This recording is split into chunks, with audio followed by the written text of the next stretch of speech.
को दिखाते हुए जिसका नाम जैकब होता है और उस टाइम जैकब को कुछ बच्चे बुली करते हैं। अब यहाँ जैकब बाकी बच्चों की तरह हंसी खुशी रहने वाला नहीं होता, बल्कि वो तो हमेशा ही उदास और सहमा ही रहता है। अब यहाँ पर हम देखते हैं कि जैकब और उसकी मैनेजर जैकब के घर पर जा रहे होते हैं और तभी जैकब के पास कॉल आती है और ये कॉल उसकी ग्रैंडफादर की होती है। यहाँ उसके दादाजी उससे कहते हैं कि बेटा प्लीज तुम घर मत आना, यहाँ पर खतरा है। अब यहाँ पर जैकब को ये लगता है कि क्योंकि उसके दादाजी अब बूढ़े हो चुके हैं, इसी वजह से वो इस तरह से बिहेव कर रहे हैं, लेकिन फिर भी जैकब को कहीं ना कोई गड़बड़ लगती है। अब जैकब और उसकी मैनेजर उसके दादाजी के घर पहुंचते हैं। अब यहाँ उसकी मैनेजर जैकब से कहती है कि अगर तुम्हें घर में कुछ भी चीज गलत लगे तो तुम मुझे कॉल कर देना, और अभी तो मैं वैसे भी यहीं पर ही हूँ तो तुम मुझे आवाज लगा देना। और अब जैसे जैकब घर के अंदर जाता है वो दिखता है कि घर का सारा सामान इधर उधर बिखरा पड़ा है। देखने से ऐसा लग रहा था कि यहाँ पर कुछ गलत हुआ है और यहाँ पर उसके दादाजी भी नहीं होते। इसी वजह से वो अपने दादाजी को ढूंढने लगता है। फिर वो देखता है कि घर के पीछे वाला दरवाजा टूटा हुआ है, लेकिन उसके दादाजी वहाँ पर भी नहीं होते। इसीलिए अब वो उन्हें ढूंढने के लिए जंगल की तरफ जाने लगता है, लेकिन फिर उसे उसके दादाजी मिल जाते हैं और वो देखता है कि वो तो बेहोश पड़े हुए हैं। फिर वो जैसे उन्हें पलट कर देखता है तो वो ये देखकर काफी डर जाता है कि उसके दादाजी की तो आंखें ही नहीं है। इसका मतलब ये था कि किसी ने उनकी आंखें निकाल ली थी। अब यहाँ पर जेकब को ये लगता है कि शायद उसके दादाजी मर चुके हैं, इसीलिए वो हेल्प के लिए अपने मैनेजर को कॉल करता है। लेकिन इसी दौरान उसके दादाजी उठते हैं और जेकब का हाथ पकड़ लेते हैं। यहाँ पर वो उसे कुछ जरूरी बात बताते हैं। वो कहते हैं कि बेटा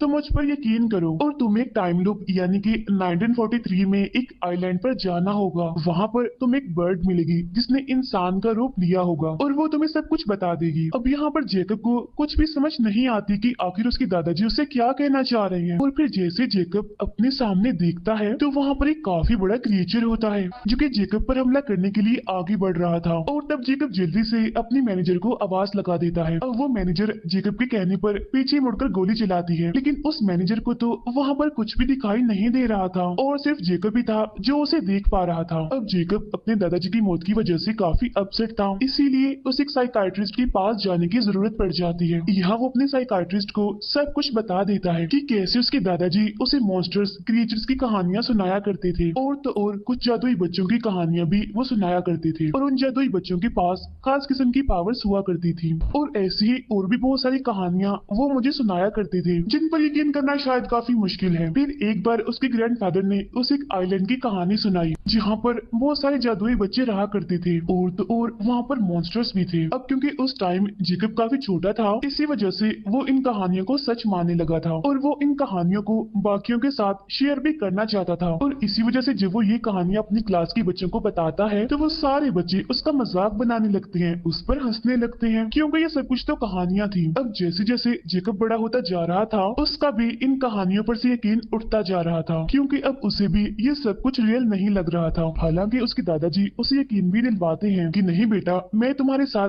कभी भी झूठ नहीं बोलूंगा और ये सारी कहानियां सारी चीजें सच हैं। अब यहाँ पर जेकब और उसके फादर की ताल्लुक कुछ ज्यादा खास नहीं थे, इसी वजह से जेकब अपने ग्रैंडफादर के साथ ही रहा करता था। लेकिन अब क्योंकि उसके ग्रैंडफादर की तो मौत हो गई थी तो इसीलिए अब वो अपने पेरेंट्स के पास शिफ्ट होने वाला था। फिर जब वो अपने घर जाता है तो वहाँ पर एक पार्टी चल रही होती है। उस पार्टी में एक लेडी जेकब को एक किताब देती है और ये किताब उसके दादाजी की होती है। अब जेकब जब उस किताब को खोलता है तो उसमें एक पोस्ट कार्ड होता है और ये पोस्ट कार्ड आज से तकरीबन 2 साल पहले का था और इस पोस्ट कार्ड को एक लेडी ने लिखा होता है जिसका नाम मिस पेरीग्रीन था। उसमें लिखा होता है कि हम सब यहाँ पर बिल्कुल ठीक हैं, काफी खुश हैं और आप कैसे हैं? मैं और सारे बच्चे आपको काफी मिस करते हैं। अब जेकब ये पढ़ के काफी हैरान हो जाता है क्योंकि जेकब पहले उन कहानियों पर यकीन नहीं करता था, लेकिन लेटर पढ़ने के बाद अब उसे यकीन होने लगा था। तो हो सकता है कि वो आइलैंड, मिस पेरीग्रीन और वो बच्चे सच हों। अब यहाँ पर उसकी साइकाइट्रिस्ट उसके पेरेंट्स से कहती है कि आपको जेकब को कहीं बाहर ले जाना चाहिए घुमाने के लिए। तो इस बात पर जेकब के पेरेंट्स मान जाते हैं और घूमने के लिए जेकब उसी आइलैंड को चूज करता है। और अब जेकब वहाँ जाने के लिए काफी एक्साइटेड होता है क्योंकि वो भी जानना चाहता था कि आखिर उसके दादाजी उसे क्या कहना चाह रहे हैं, यानी कि उन्होंने ही उसे यहाँ आइलैंड पर जाने के लिए कहा था। अब यहाँ पर हमें पता चलता है कि जेकब के फादर असल में एक राइटर होते हैं जो कि वर्ड्स पर बहुत सारी कहानियां लिखते हैं, इसीलिए उनका वहाँ पर जाना बेकार नहीं रहेगा। अब ये आइलैंड इतना बड़ा तो नहीं होता लेकिन फिर भी ठीक होता है और वहाँ पर एक होटल भी होता है, यानी जहाँ पर ये लोग रुक सकते थे। अब जेकब और उसके फादर उसी होटल में जाते हैं। अब यहाँ जेकब को उस चाइल्ड हाउस को ढूंढना था जहाँ पर वो जादुई बच्चे रहा करते थे, लेकिन वहाँ के लोगों ने इनको बताया होता है कि वो जगह तो अब पूरी तरह से खत्म हो चुकी है, क्योंकि एक वॉर में जर्मन्स ने उस जगह को ब्लास्ट करके उड़ा दिया था। और ये वॉर भी 1943 में ही हुई थी और वहाँ पर कोई भी इंसान, जानवर, कोई भी बर्ड नहीं है। लेकिन इसके बावजूद भी जेकब उस जगह पर जाना चाहता था। कुछ टाइम के बाद जेकब उस चाइल्ड हाउस में पहुंच जाता है और ये घर अब पूरी तरह से खंडर बन चुका था, क्योंकि ये सच में बुरी तरह से तबाह हो चुका था। लेकिन ये जगह उसे बिल्कुल वैसे ही लगती है जैसे उसके फादर ने उसे बताई थी अपनी कहानियों में। अब देखते ही देखते उसे वहाँ पर किसी का साया दिखाई देता है और ये साया एक लड़की का होता है जो कि असल में जेकब की दोस्त होती है। और अब यहाँ पर जेकब को और भी बच्चे दिखाई देते हैं। अब क्योंकि यहाँ पर और कोई तो नहीं था, इसी वजह से उसे लगता है कि ये बच्चे भूत हैं। बच्चों को देखने की वजह से उसे डर लगने लगता है, इसीलिए डरते डरते वो वहाँ से भागने लगता है। भागते भागते वो एक जगह पर गिर जाता है और फौरन ही बेहोश हो जाता है। फिर जब उसे होश आता है तो देखता है कि वो बच्चे तो अब उसके सामने खड़े हुए हैं। यहाँ जेकब उनसे पूछता है कि तुम इंसान हो या फिर भूत हो, और मुझे बताओ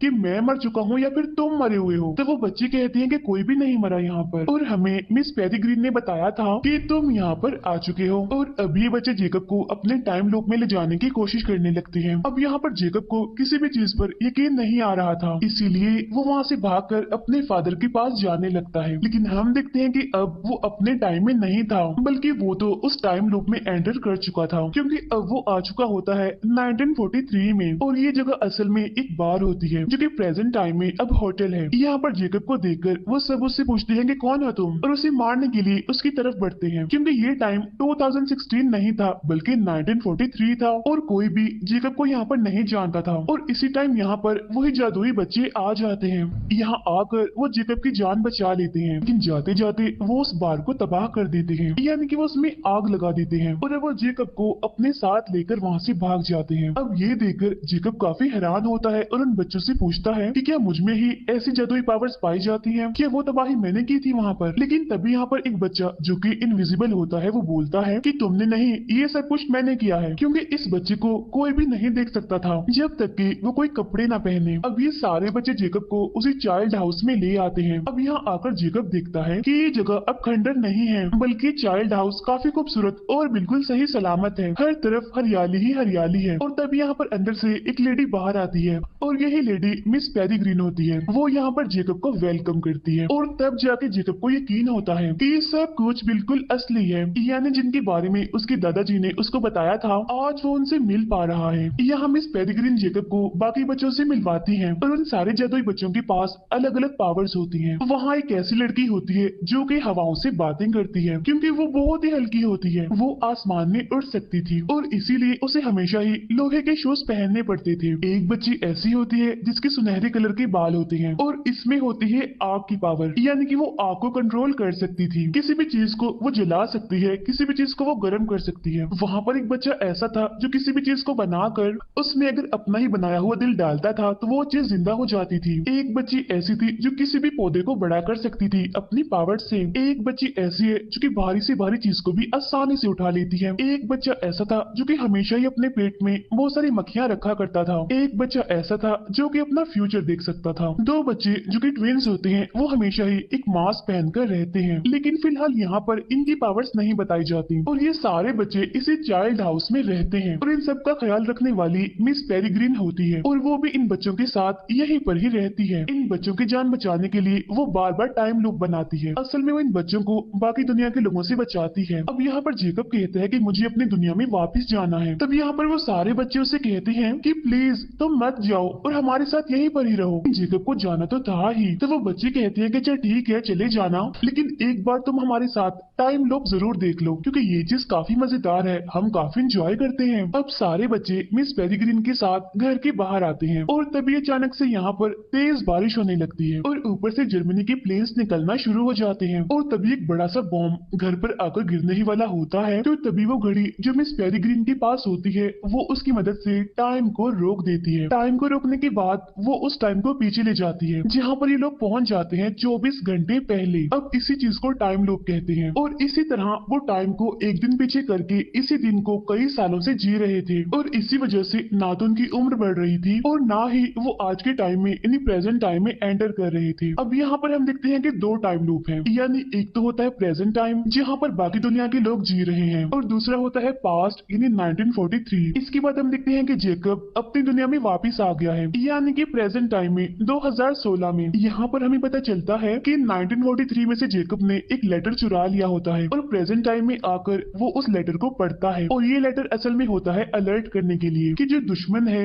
जो हमारा विलन है, वो टाइम लूप को ढूंढ चुका है। अब यहाँ पर मैं आपको एक बात बताती हूँ, असल में टाइम लूप कोई एक नहीं है बल्कि ज्यादा सारे हैं, और इन टाइम लूप्स को बनाने के लिए वही बर्ड्स होते हैं जो कि असल में प्रोटेक्टर होती हैं, और ये प्रोटेक्टर पूरी कंट्री में काफी ज्यादा हैं, और ये सारी प्रोटेक्टर अपने अपने जादुई बच्चों के साथ रहती हैं ताकि वो उनकी हिफाजत कर सकें, और बच्चों को बचाने के लिए वो एक के बाद एक टाइम लूप बनाती जाती हैं। अब उस लेटर में इसी बात के लिए अलर्ट किया गया था कि विलन ने उस लूप के बारे में पता लगवा लिया है, इसी वजह से वो बहुत जल्द मिस पेरिग्रीन पर हमला करने वाला है। इसीलिए मिस पेरिग्रीन को जल्द से जल्द एक टाइम लूप बनाना होगा, क्योंकि अगर उस विलन को उनके ठिकाने का पता चल गया तो वो मिस पेरिग्रीन के साथ साथ उन बच्चों को भी मार डालेगा। अब जेकब इस लेटर को लेकर वापस से मिस पेरिग्रीन के पास आता है। अब यहाँ पर मिस पेरिग्रीन उसे डांटती है कि तुम्हें ये लेटर चुराना नहीं चाहिए था और ना ही इसे पढ़ना चाहिए था। इसके बाद जेकब की दोस्त उसे अपने साथ ले जाती है, वो उसे एक काफी बड़े और खूबसूरत समंदर में घुमाने के लिए ले जाती है। फिर वो उसे समंदर की गहराइयों में ले जाती है एक काफी बड़े शिप को दिखाने के लिए, क्योंकि उस शिप को समंदर की गहराइयों में रखा गया था और ये शिप काफी सालों पुराना है। शिप में आने के बाद जेकब की दोस्त उसे एक बॉक्स दिखाती है और ये बॉक्स असल में उसके दादाजी का ही होता है। इस बॉक्स में से उसे एक मैप मिलता है। अब यहाँ जेकब की दोस्त उसको बताती है कि पावर्स तुम्हारे पास भी हैं, क्योंकि बगैर पावर्स के कोई भी इस लूप को पार नहीं कर सकता और यहाँ तक नहीं आ सकता। यहाँ पर जेकब की दोस्त उसको ये भी बताती है कि मिस पेरिग्रीन बहुत अच्छी है, वो हमारी हिफाजत करती है विलन से। तब बाहर आने के बाद जेकब देखता है कि दूर एक काफी बड़ा मॉन्स्टर है जो कि इन लोगों पर ही हमला करने वाला है, लेकिन तभी मिस पेरिग्रीन उस पर हमला करके उसे मार डालती है। यहाँ पर जेकब की दोस्त उससे पूछती है क्या तुम उस मॉन्स्टर को देख पा रहे थे? तब जेकब कहता है कि हाँ बिल्कुल मैंने उसे देखा। तब ये सुनकर उसकी दोस्त कहती है लेकिन हम तो इसको नहीं देख पाते, और ये ही तुम्हारी पावर है और तुम्हारे ग्रैंडफादर की भी सेम यही पावर थी, इसीलिए अब वो उसे फौरन मिस पेरिग्रीन के पास ले जाती है। यहाँ मिस पेरिग्रीन जेकब को बताती है कि ये बात हम काफी टाइम पहले से ही जानते थे कि तुम्हारे पास भी यही पावर्स हैं, लेकिन तुम्हारे दादाजी ने ये फैसला किया था कि तुम आम बच्चों की तरह ही अपनी जिंदगी गुजारोगे और तुमने आज तक बिल्कुल ऐसा ही किया। ये सारी बातें तुम्हारे ग्रैंडफादर ने तुम्हें बता ही देनी थी तुम्हारी 18th बर्थडे पर। ये कहकर मिस पेरिग्रीन उसे किताब दिखाती है और ये बुक काफी पुरानी होती है क्योंकि ये उनकी हिस्ट्री की बुक होती है। साथ ही साथ मिस पेरिग्रीन उसको ये भी बताती है कि हम सब पहले बहुत ही खुशहाल जिंदगी गुजारा करते थे, लेकिन हम में से ही कुछ ऐसे लोग थे जो कि इमोर्टल्स होना चाहते थे, यानी कि वो ऐसी जिंदगी गुजारना चाहते थे जो कि कभी भी खत्म ना हो। साथ ही साथ वो इस लूप से भी तंग आ चुके थे, इसीलिए वो हमसे अलग हो गए थे। इसके बाद वो लोग चाहने लगे कि हम बाकी लोगों के साथ तो रहें लेकिन हम इमोर्टल होकर रहें। तो इस मकसद के लिए उन्होंने एक एक्सपेरिमेंट किया जिसमें वो एक प्रोटेक्टर को पकड़ते हैं और उसकी सारी पावर्स लेकर वो इमोर्टल बनना चाहते थे। और ये एक्सपेरिमेंट किसी और ने नहीं बल्कि हमारे विलन ने ही किया था, लेकिन उनका ये एक्सपेरिमेंट सक्सेसफुल नहीं हो पाता, वो नाकामयाब ही रहते हैं क्योंकि वो लोग इमोर्टल तो नहीं हुए बल्कि वो सारे के सारे मॉन्स्टर्स बन गए और अब वो सारे मॉन्स्टर्स इनविजिबल हैं, यानी कि उन्हें कोई भी नहीं देख सकता। लेकिन इस चीज का तोड़ उस विलन ने निकाल लिया था। उसे ये बात पता चल गई थी कि अगर वो जादुई बच्चों की आंखें खाएगा तो वो इनविजिबल से विजिबल हो जाएगा, यानी कि वो दिखना शुरू हो जाएगा। अब उसने इतने सारे बच्चों की आंखें खाई थी कि वो खुद तो हो गया था बिल्कुल नॉर्मल, लेकिन उसके बाकी साथी अभी भी इनविजिबल ही थे। इन तभी हम दिखते हैं कि एक प्रोटेक्टर अपने लूप से भागकर मिस पेरिग्रीन के पास आती है ताकि वो उन्हें उस विलन के बारे में अलर्ट कर सके। वो बताती है कि उस विलन ने और उसके सारे साथियों ने यानी कि उन मॉन्स्टर्स ने हमारे लूप पर अटैक कर दिया है, इसी वजह से मेरे सारे बच्चे मारे जा चुके हैं और मैं किसी तरह अपनी जान बचाकर यहाँ आई हूँ आपके पास। और अब यहाँ पर वो प्रोटेक्टर मिस पेरिग्रीन से कहती है कि अब आपको भी अपने बच्चों के लिए एक नया टाइम लूप बनाना होगा क्योंकि वो विलन बहुत जल्द यहाँ पर भी आने वाला है। अब क्योंकि जेकब इन सभी चीजों में नहीं पड़ना चाहता था, इसी वजह से वो अपनी दुनिया में वापस चला जाता है। अपनी दुनिया में जाकर जेकब बहुत सारी भेड़ें देखता है जिनकी आंखें नहीं होती। साथ ही साथ वो उस होटल के ऑनर को भी देखता है, बहुत ही बुरी हालत में मरा हुआ होता है और उसकी dead body same to same उसकी दादा जैसी लग रही थी क्योंकि उनकी तरह इसकी भी आंखें निकाल ली गई थी। और तभी बात जेकब जान जाता है कि वो विलन यहाँ पहुंच चुका है और तब इसी बारे में बताने के लिए वो वापस से मिस पेरिग्रीन के पास जाता है। वहाँ भागते ही वो जैसे ही उस लूप में एंटर करता है तो तब उसके पीछे पीछे एक और आदमी एंटर कर लेता है और जब जेकब उसे देखता है तो कहता है कि तुम भी नॉर्मल नहीं हो क्योंकि यहाँ पर कोई नॉर्मल इंसान नहीं आता, तो क्या तुम्हारे पास भी कोई पावर्स हैं? और तब वो आदमी यहाँ पर अपना असली चेहरा दिखाता है और ये और कोई नहीं बल्कि उसकी साइकाइट्रिस्ट होती है। फिर वो साइकाइट्रिस्ट भी अपना चेहरा बदल लेती है और तब तब पता चलता है कि ये और कोई नहीं बल्कि वही विलन है। अब यहाँ वो जेकब का पीछा इसीलिए कर रहा था क्योंकि वो विलन पेरिग्रीन का पता लगवाना चाहता था और अब जेकब के पीछे आकर वो अपने मकसद में कामयाब भी हो चुका था, यानी कि वो पेरिग्रीन का पता लगवा चुका था। यहाँ वो विलन जेकब को लेकर मिस पेरिग्रीन के घर आता है। यहाँ उसने जेकब के गले पर तेज धार वाला हथियार रखा होता है। यहाँ आकर वो पेरिग्रीन को प्रिजनर बनने के लिए कहता है। अब यहाँ मैं आपको बताती हूँ कि आखिर वो विलन ये सब कुछ क्यों कर रहा था। असल में वो विलन अपने बाकी साथियों को नॉर्मल करना चाहता था और ऐसा करने के लिए वो एक और एक्सपेरिमेंट करना चाह रहा था और इस एक्सपेरिमेंट के लिए वो बहुत सारे प्रोटेक्टर्स का इस्तेमाल करना चाहता था, यानी कि अब एक नहीं बल्कि पहले से कई ज्यादा प्रोटेक्टर्स उसे चाहिए थी और इसी मकसद के लिए वो मिस पेरिग्रीन को भी पकड़ना चाहता था। इसी वजह से वो मिस पेरिग्रीन को उसके साथ चलने के लिए कहता है। तब यहाँ वो मान जाती है और वो अपने बच्चों को गुड बाय कहती है। जाते जाते वो जेकब से कहती है कि अब तुम ही सबसे खास हो, तुम्हें मेरी जगह इन बच्चों का ख्याल रखना है, मुझसे वादा करो कि तुम इन बच्चों का ख्याल रखोगे। और तब यहाँ पर पेरिग्रीन अपनी पावर का इस्तेमाल करके खुद ही केज में बंद हो जाती है, यानी कि वो अपने असली रूप में आ जाती है और बर्ड बन जाती है। अब जो दूसरी प्रोटेक्टर यहाँ तक भागकर आई थी वो अभी भी उन बच्चों के साथ ही थी। अब ये सब लोग जल्दी जल्दी उन मॉन्स्टर से बचने के लिए अपने घर को बंद करने लगते हैं। फिर थोड़ी ही देर के बाद एक खतरनाक मॉन्स्टर वहाँ पर पहुंच जाता है और सबसे पहले वो उसी प्रोटेक्टर पर हमला करके उसे मार डालता है। अब यहाँ पर उस मॉन्स्टर को सिर्फ और सिर्फ जेकब ही देख पा रहा था, इसीलिए यहाँ पर जेकब उस मॉन्स्टर को मारने की काफी कोशिश कर रहा था, लेकिन उस मॉन्स्टर को ज्यादा कुछ नहीं होता, बस वो थोड़ा बहुत जख्मी होता है। और वो बच्चे वहाँ से भागने की कोशिश करते हैं और किसी हद तक वो इसमें कामयाब भी रहते हैं। अब यहाँ पर बच्चे घर से बाहर तो आ चुके थे, लेकिन अब क्योंकि पेरिग्रीन यहाँ पर नहीं थी इसी वजह से वो आज का टाइम लूप चेंज नहीं कर पाते और ये वही बॉम्ब गिरने वाला दिन होता है और अब देखते ही देखते जर्मन्स का बॉम्ब उस घर पर गिर जाता है, जिसकी वजह से वो चाइल्ड हाउस तबाह हो जाता है और अब वो सारे बच्चे सही सलामत उस घर से बाहर आ चुके होते हैं। इसके बाद वो मिस पेरिग्रीन को ढूंढने जाते हैं क्योंकि वहाँ पर और भी प्रोटेक्टर्स कैद हो सकती हैं। अब इनके पास वहाँ तक जाने के लिए सिर्फ और सिर्फ वही शिप होता है जो कि अब समंदर की गहराइयों में पड़ा होता है। अब सारे बच्चे अपनी अपनी पावर्स का इस्तेमाल करके उस शिप को चला देते हैं। अब जो नया टाइम लूप होता है यानी जो मिस पेरिग्रीन ने बनाना था वो असल में प्रेजेंट टाइम का ही होता है, यानी 2016 का, और जेकब के पास उसका मैप होता है जिसमें सभी टाइम लूप्स की जगह लिखी हुई थी। अब वो विलन अपने बाकी साथियों के साथ एक हॉल में बैठा होता है, यानी जहाँ पर वो एक्सपेरिमेंट करने वाला था। अब जेकब उन बच्चों के साथ एक प्लान बनाता है यहाँ पर कि अब हमें किसी तरह करके उन प्रोटेक्टर्स को छुड़ाना है और साथ ही इस विलन का खात्मा करना है। और तब जेकब की फ्रेंड हवा में उड़कर वहाँ पर आती है और वो उस विलन से कहती है कि तुम अपने सारे साथी यानी कि ये सारे के सारे मॉन्स्टर्स मेरे पीछे भेजो, वरना तो मैं तुम सभी को मार डालूंगी, क्योंकि वैसे भी अभी अभी मैं एक मॉन्स्टर को मार कर आ रही हूँ। अब इस बात पर वो विलन बिल्कुल भी यकीन नहीं करता, वो उनका मजाक बनाने लगता है कि आखिर ये बच्चे क्या कर सकते हैं। फिर वो विलन अपने बाकी साथियों को उन बच्चों के पीछे भेजता है। अब यहाँ पर उन बच्चों ने एक समझदारी की होती है, उन्होंने यहाँ पर एक प्लान बनाया होता है कि सबसे पहले वो उन मॉन्स्टर्स जो कि इनविजिबल हैं उन पर बर्फ फेंकेंगे, बाद में उन पर कैंडल्स फेंकेंगे ताकि वो इनविजिबल से विजिबल हो जाए और सबको नजर आने लगे। अब वो बच्चा जिसके पास ये पावर होती है कि वो मरे हुओं को जिंदा कर सकता था, वो यहाँ पर बहुत सारे स्केलेटन्स को जिंदा कर देता है और इस तरह से यहाँ पर स्केलेटन की एक फौज बन जाती है। स्केलेटन की ये फौज उन मॉन्स्टर्स पर जबरदस्त हमला कर देती है और ये एक के बाद एक मॉन्स्टर्स को मार गिराते हैं। इसके बाद ये बच्चे उस विलन के पास पहुंचते हैं, लेकिन अब यहाँ फाइट के दौरान वो बच्चे हमें कमजोर पड़ते हुए दिखाई दे रहे थे, लेकिन फिर भी वो हिम्मत नहीं हारते बल्कि अपनी पावर्स का इस्तेमाल करके उस विलन के सारे साथियों को मार गिराते हैं। यहाँ जेकब की फ्रेंड उस विलन को रोकने की कोशिश करती है, तब जेकब भागता है सारे प्रोटेक्टर्स को आजाद करने के लिए। असल में वो सारे प्रोटेक्टर इस टाइम केजेस में बंद होती हैं और उन्हीं में मिस पेरिग्रीन भी होती है। तब जेकब उन सारे केजेस को खोल देता है और सारी प्रोटेक्टर्स को आजाद कर देता है, लेकिन तभी वो विलन भी वहाँ पर पहुंच जाता है और वो जेकब को पकड़ लेता है। और अब बाकी बच्चे जैसे ही उनके पास पहुंचते हैं तो वो देखते हैं कि यहाँ पर एक नहीं बल्कि दो जेकब हैं, क्योंकि उस विलन के पास ये पावर होती है कि वो किसी का भी रूप ले सकता है, इसी वजह से उसने यहाँ पर जेकब का रूप लिया होता है। अब जेकब के साथी कंफ्यूज हो जाते हैं कि आखिर असली जेकब कौन सा है। अब वो दोनों ही खुद पर यकीन दिलवाने की कोशिश कर रहे थे, लेकिन इसी दौरान जेकब को